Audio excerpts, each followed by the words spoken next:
એ હાલો પેટનો ખાડો પૂરવા ઉના ઉના ફાફડા અને ગરમા ગરમ છે પૂરી, સાથે છે સંભારો ને મરચા.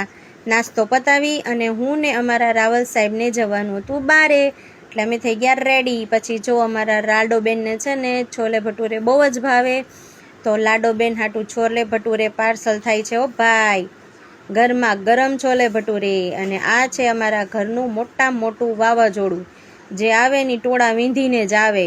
અને જો અમારા રાજકોટવાળાને 2 થી 4 હેરાન નહીં કરવાના, અમારે 2 થી 4 કુતરાય હુઈ જાય છે. હા, અને પછી અમે પહોંચી ગયા રેલનગરમાં અમારો રથ લઈને, જ્યાં અમારે જવાનું હતું એક સંબંધીને ત્યાં. રેલનગરમાં પહોંચીને અમે બેસી ગયા લીપમાં, જ્યાં અમારે જવાનું હતું બીજા માળે.